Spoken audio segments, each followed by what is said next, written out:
in arguably the most ridiculous story to date,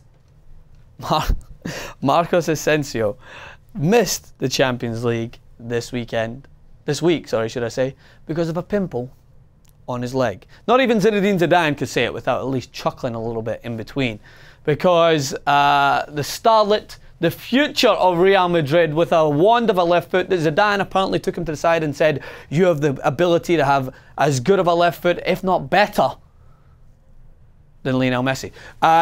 Shaved his leg, as you do. Got to get those pins looking good. And apparently some pore opened up and infected, and therefore he could not play because he couldn't pull his sock over it. Now, I think there's a little bit of ridiculousness here. Yeah, he might have had some infection there that is a little wary. I have seen John Terry play with his head bandaged together. I've seen Terry Butcher play with blood running into his mouth. I have seen players play with limbs hanging off almost. It's embarrassing when you look at it at that standpoint and just that reason. The other reason is he may have had something that is not too confident in, and they're playing Apoel, so why risk it? That's the real reason. Like, it's laughable, the fact that he has a pimple that he cannot play with, and it just makes it the Spanish football with that already outrageous ridiculousness that they seem to want fouls all the time and they're softer than other leagues. It just adds to that. You're just giving people weaponry to insult the physicality of that league.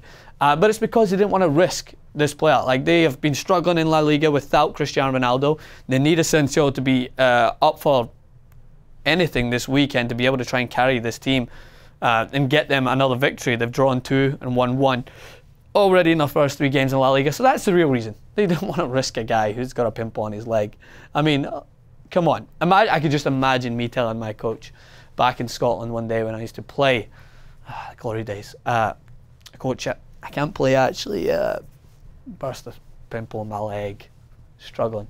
That boot would hit my head so fast, it would be a reenactment of Alex Ferguson and David Beckham on steroids, man. If you even dared to say that, regardless if I'm playing Hartlepool Town and I'm Manchester United, you still should be able and willing to play and put everything on the line for the team. But Real Madrid have the luxury of a fully deep squad. So I don't think they're too worried about this, but it is a funny story to laugh at. So please, go on laughing.